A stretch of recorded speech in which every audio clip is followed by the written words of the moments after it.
राधा कृष्ण का मिलन तो बस एक बहाना था। दुनिया को प्यार का सही मतलब जो समझाना था।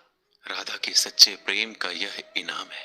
कान्हा से पहले लोग लेते राधा का नाम है।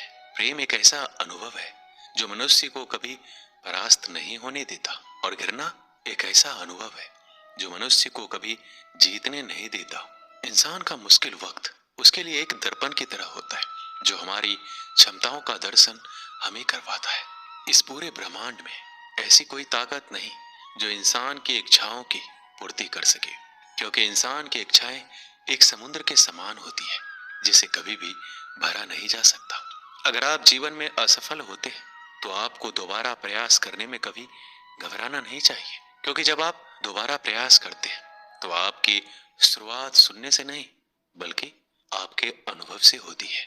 इस संसार में मनुष्य किसी भी रूप में बड़ा नहीं होता, बल्कि मनुष्य के पीछे जो ताकत खड़ी होती है वो ज्यादा बड़ी होती है। जिस व्यक्ति के पास संतुष्टि नहीं है उसे कितना भी मिल जाए वह असंतुष्ट ही रहेगा। स्वार्थ से रिश्ते बनाने की कितनी भी कोशिश करे वह कभी नहीं बनते, और प्रेम से बने रिश्तों को कितना भी तोड़ने की कोशिश करे वो कभी नहीं टूटते। जब हम स्वयं जीवन के शिल्पकार हैं तो चलो हम अपनी मुश्किलों को हराते हैं, जीवन में मुस्कुराते हैं। जो मन को नियंत्रित नहीं करते उनके लिए वह शत्रु के समान कार्य करता है। उससे मत डरो जो वास्तविक नहीं है, ना कभी था ना कभी होगा। जो वास्तविक है वो हमेशा था, उसे कभी नष्ट नहीं किया जा सकता। कृष्ण ने दुष्टों को भी अपनी गलती सुधारने का मौका दिया, क्योंकि वो किसी मनुष्य को नहीं उसके अंदर के बुराई को मारना चाहते थे। शब्द उतने ही बाहर निकालने चाहिए जिन्हें वापस भी लेना पड़े तो खुद को तकलीफ ना हो। जीवन में कभी भी किसी से अपनी तुलना मत कीजिए। आप जैसे हैं सर्वश्रेष्ठ है। बड़प्पन वह गुण है जो पद से नहीं संस्कारों से प्राप्त होता है। परायों को अपना बनाना उतना मुश्किल नहीं है जितना अपनों को अपना बनाए रखना होता है। हमेशा छोटी छोटी गलतियों से बचने का कोशिश किया करो, क्योंकि इंसान पहाड़ों से नहीं पत्थरों से ठोकर खाता है। रिश्तों को निभाने के लिए वक्त निकालिए। कहीं ऐसा ना हो जब आपके पास वक्त हो तो रिश्ता ही ना बचे। वक्त और अपेक्षा बदलते ही सबके असली चेहरे सामने आ जाते हैं, या फिर हमें कुछ कमी आ जाती है, या वो अभिनय अच्छा करने लगते हैं। जहाँ एक निराश मनुष्य किसी भी कार्य में उसका दुष्परिणाम खोज लेता है, वहीं जिज्ञासु और आशावादी मनुष्य हर मुश्किल कार्य में भी एक अवसर खोज लेता है। किसान की भी क्या मजबूरी है, यहाँ उसकी छत टपकती है फिर भी बरसात की दुआ भगवान से करता है। अध्यापक और जीवन में बस इतना ही अंतर है। अध्यापक उपदेश सिखाकर परीक्षा लेता है और जीवन परीक्षा लेकर उपदेश सिखाती है। घमंड में डूबे मनुष्य को ना तो स्वयं की चूक दिखाई देती है, ना ही दूसरों की कोई बात अच्छी लगती है। हमारे जीवन की सबसे बड़ा सौभाग्य आपको पता है क्या है? कि जब हम रूठ जाएं तो हमें मनाने वाला भी कोई होना चाहिए। पीड़ा जब होती है जब स्वयं को चोट लगती है, वरना दूसरों के तो सिर्फ रक्त ही नजर आते हैं, उनकी पीड़ा नहीं। संसार को समझने से पहले स्वयं को कठोर कर लो, नहीं तो ये संसार कुचल के रख देगा आपकी हिम्मत को। सुगंध से हमारे कपड़ों का महकना कोई बड़ी बात नहीं है। आनंद तो तब आएगा जब आपके आचरण से सुगंध आए। कथन तो मैं भी साधारण ही करता हूँ, बस समझने वाले इसे असाधारण बना देते हैं। सूरज कितना भी तेज हो क्या महासागर को सुखा सकता है? उसी तरह आशा का सागर एक असफलता से खाली नहीं हो सकता। किसी पर भी पक्का विश्वास नहीं करना चाहिए, क्योंकि नमक और शक्कर का रंग हमेशा एक जैसा ही होता है। इस दुनिया में अक्सर लोग किसी को याद करके भूल जाते, लेकिन उसका हिसाब लगाना कभी नहीं भूलते। किसी ने भगवान से पूछा कि तुम्हारे सबसे करीब कौन है? पता है भगवान ने क्या कहा? वो मनुष्य जिसके पास बदला लेने की शक्ति हो और फिर भी उसने किसी को माफ कर दिया। इस दुनिया में मैंने अपने काम से काम रखने वाले लोगों को भी देखा है। मैंने लोगों को बदलते नहीं बेनकाब होते भी देखा है। मुझे इस आकाश में ऊंचा उड़ना सीखना है, चाहे कितनी बार जमीन पर गिरना पड़े। अगर मेरे सपनों को पूरा करना है तो चाहे स्वयं से क्यों न लड़ना पड़े। दुनिया का सबसे कड़वा सच पता क्या है? खुशियां लाते लाते माँ बाप के चेहरे पे झुर्रियां उभर आती है। ना जाने भगवान मेरी ये कैसी परीक्षा लेता है। कठिनाइयां भी सख्त है और मुझे कभी असफल भी नहीं होने देता। हमारी जिंदगी का सबसे बड़ा इस्तेमाल इसे ऐसे किसी कार्य में लगाने में है जो इस जीवन के बाद भी दूसरों के लिए काम आता रहे। इस संसार में सभी लोगों का मृत्यु अटल है, पर वास्तव में सभी लोग अपना जीवन जीते ही नहीं। मनुष्य कहता है जीवन मिला है अपने तरीके से जीने के लिए, लेकिन वही मनुष्य सुबह होते ही किसी और के रास्ते से जीने चले जाता है। कठिनाइयों ने जो सबक मुझे सिखाया है, वो सबक एक एक शब्द मुझे हमेशा याद रहते हैं। अगर आप कामयाब नहीं हो रहे तो आपको जरूरत है अपने स्वभाव को बदलने की। हमारे जीवन में बुरे मनुष्य हमेशा अच्छा सबक सिखा कर जाते हैं। हमें हमारा रास्ता भी सही चुनना चाहिए, क्योंकि कभी हमारे इच्छित लक्ष्य रास्तों में ही मिल जाते हैं। सफल होने में आनंद तो तभी है जब सारी दुनिया आपको असफल करने पर जुटी हो। क्या आप जानते हैं इस संसार में सच्चे मनुष्य को हमेशा झूठे मनुष्य से अक्सर ज्यादा सफाई देनी पड़ती है। जिंदगी में वक्त हर बुरे वक्त को जरूर बदल देता है, बस अच्छा वक्त आने के लिए थोड़ा समय चाहिए। गर्व ना करना कभी अपनी जिंदगी में, किस्मत हमेशा बदलती रहती है, आईना वही रहता है, बस उसमें आकृति बदलती रहती है। इस जिंदगी में हमेशा एक बात याद रखना, मित्रता और आशीर्वाद में बस अपना मन साफ रखना।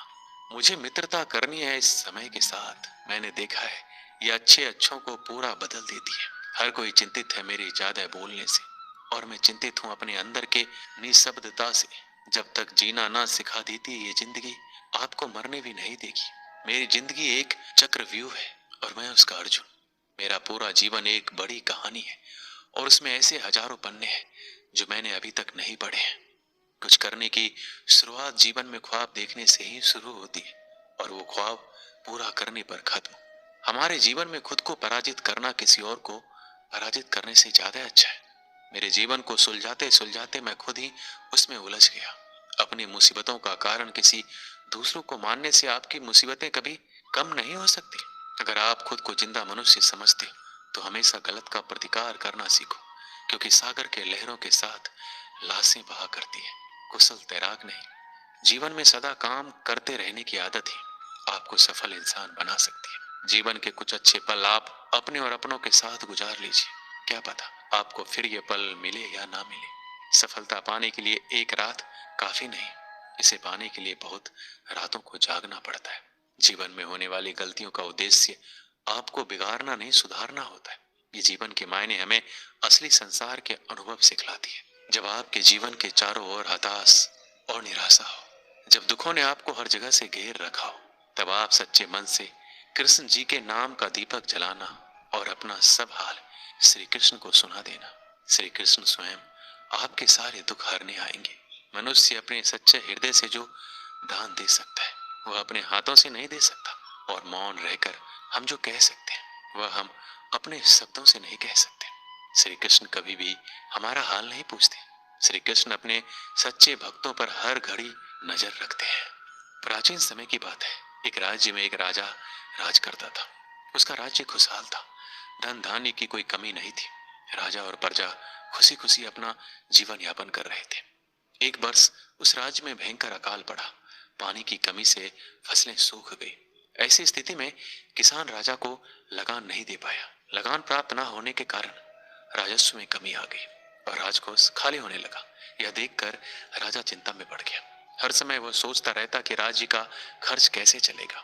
अकाल का समय निकल गया, स्थिति समान हो गई, किंतु राजा के मन में चिंता घर कर गई। हर समय उसके दिमाग में यही रहता कि राज्य में पुनः अकाल पड़ गया तो क्या होगा। इसके अतिरिक्त भी अन्य चिंताएं उसे घेरने लगी, पर उसी राज्य का भय, मंत्रियों का षड्यंत्र जैसी कई चिंताओं ने उसकी भूख प्यास और रातों की नींद छीन ली थी। वह अपने इस हालत से परेशान था, किंतु जब भी वह राजमहल के मालिक को देखता तो आश्चर्य में पड़ जाता। दिन भर मेहनत करने के बाद वह रूखी सूखी रोटी ही खाता और पेड़ के नीचे मजे से सोता। कई बार राजा को उससे जलन होने लगती। एक दिन उसके दरबार में एक सिद्ध साधु पधारे। राजा ने अपनी समस्या साधु को बताई और उसे दूर करने का सुझाव मांगा। साधु राजा की समस्या अच्छी तरह से समझ गए थे। वो बोले, राजन, तुम्हारी चिंता की जड़ राजपाट है। अपना राजपाट पुत्र को देकर चिंता मुक्त हो जाओ। इस पर राजा बोला, गुरुवर, मेरा पुत्र मात्र 5 वर्ष का है, वह अबोध बालक राजपाट कैसे संभालेगा। साधु बोले, तो फिर ऐसा करो, अपनी चिंता का भार तुम मुझे सौंप दो। राजा तैयार हो गया और अपनी राजपाट साधु को सौंप दिया। इसके बाद साधु ने पूछा, अब तुम क्या करोगे। राजा बोला, सोचता हूँ कि अब कोई व्यवसाय कर लो, लेकिन उसके लिए धन की व्यवस्था कैसे करोगे। अब तो राजपाट मेरा है, राजकोष के धन पर भी मेरा अधिकार है।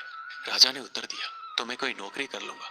तब साधु ने कहा, ये ठीक है, लेकिन यदि तुम्हें नौकरी ही करनी है तो कहीं और जाने की आवश्यकता नहीं है, यही नौकरी कर लो। मैं तो साधु हूं, मैं अपनी कुटिया में रहूंगा, राजमहल में ही रहकर मेरी ओर से तुम ये राजपाट संभालना। राजा ने साधु की बात मान ली और साधु की नौकरी करते हुए राजपाट संभालने लगा। साधु अपनी कुटिया में चले गए। कुछ दिन बाद साधु पुनः राजमहल आए और राजा से पूछा, कहो राजन, अब तुम्हें भूख लगती है या नहीं? तुम्हारी नींद का क्या हाल है? राजा ने कहा, गुरुवर, अब तो मैं खूब खाता हूँ और गहरी नींद सोता हूँ। पहले भी मैं राजपाट का कार्य करता था, अब भी करता हूँ। राजा ने अपनी स्थिति बताते हुए प्रश्न भी पूछ लिया, फिर ये परिवर्तन कैसे? ये मेरी समझ के बाहर है। साधु मुस्कुराते हुए बोले, राजन, पहले तुमने काम को बोझ बना लिया था और उस बोझ को हर समय अपने मानस पटल पर ढोया करते थे, किंतु राजपाट मुझे सौंपने के उपरांत तुम समस्त कार्य अपना कर्तव्य समझकर करते हो, इसलिए चिंता मुक्त हो। इस कहानी से हमें क्या सीख मिलती है? जीवन में जो भी कार्य कीजिए अपना कर्तव्य समझकर कीजिए, ना कि बोझ समझकर। यही चिंता से दूर रहने का मात्र एक तरीका है। दोस्तों, इस वीडियो में बस इतना ही। मिलते हैं अगले वीडियो में। अपना ख्याल रखिएगा। जय श्री कृष्ण।